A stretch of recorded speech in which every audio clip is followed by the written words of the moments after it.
Arstanali Matkadyrov tells us this forest is unique, his voice tinged with awe as he says it.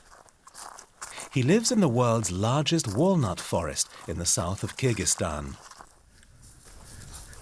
The ancient forest has grown to cover 30,000 hectares. Arstanali's life is closely entwined with nature.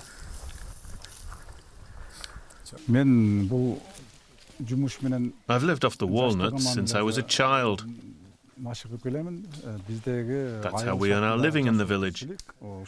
The walnut harvest is extremely important for us. It's our main source of income.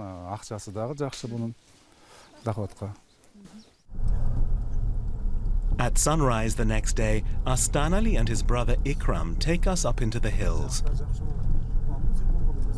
Walnut trees grow at an elevation of up to 2,000 meters above sea level. We're in the foothills of the Tian Shan Mountains.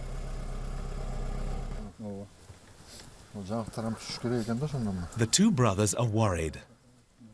Last year's walnut harvest was the worst in living memory.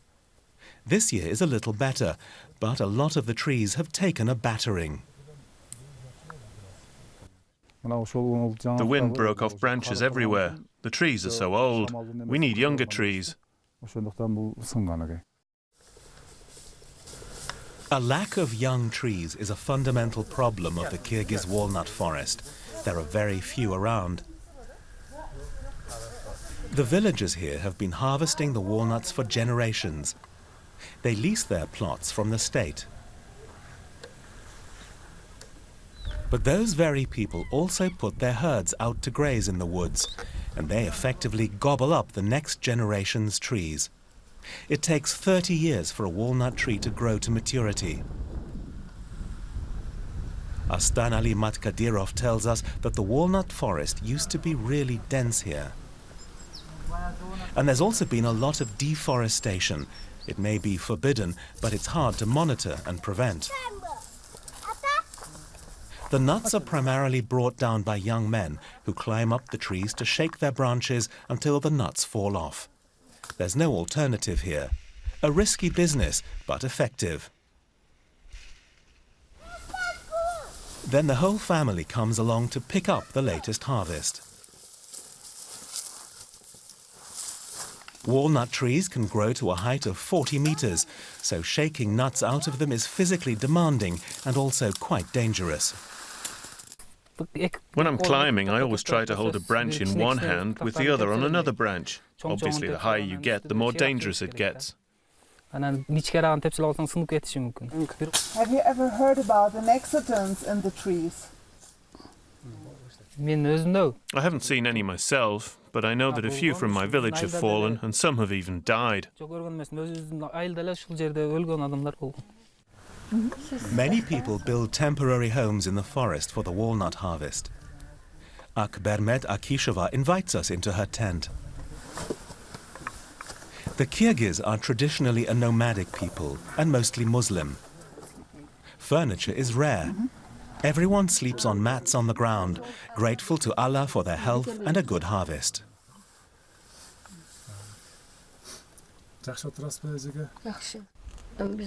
Four of us work here.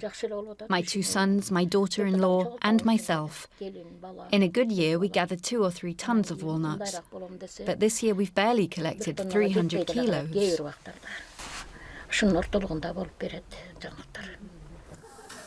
Nonetheless, the markets of Jalalabad are still full of nuts. In the shell, they cost around €2 a kilo. But without the shell, they'll bring €6. So it pays to crack them open. During the Soviet era, all the nuts had to be turned over to the state. These farmers say that's something they don't want to go back to ever again. Reforesting offers a chance of improving future harvests. Abdul Malik Khamraev is something of a village elder here. Everyone goes to him for advice. These small and rather dried-out looking shoots are actually 2-year-old walnut trees. If there wasn't a fence here, the local livestock would soon be along to graze. You can see that the other side is completely barren. But look at how green and beautiful this is. Kyrgyz environmentalists have teamed up with Germany's Society for International Cooperation, the GIZ, to try and improve the situation, doing things like putting up fences to keep livestock away from the young plants. The fences are supplied as part of the project. The locals couldn't afford to pay for them. And as traditional nomads, they're also not familiar with them. But Abdul Malik Khamrayev says these fences are his gift to the next generation. Zakir Khodja Sarimsakov is an expert on biodiversity in Kyrgyzstan. He supports the GIZ project. He tells us that not everybody around here practices sustainability. We're busy trying to start a dialogue with the locals who use this forest. People are learning to protect it and to think about the future. That's why we go into schools to give lessons in ecology.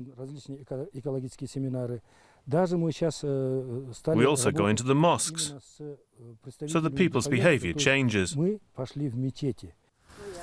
At the same time, the activists also promote other sources of income for the village, such as dried apples or forest-grown herbs. Astanali Matkadirov was able to use this dryer to compensate for last year's catastrophic walnut harvest. No one here can imagine a life without the forest, but in future their focus will be on how to live with it rather than off it.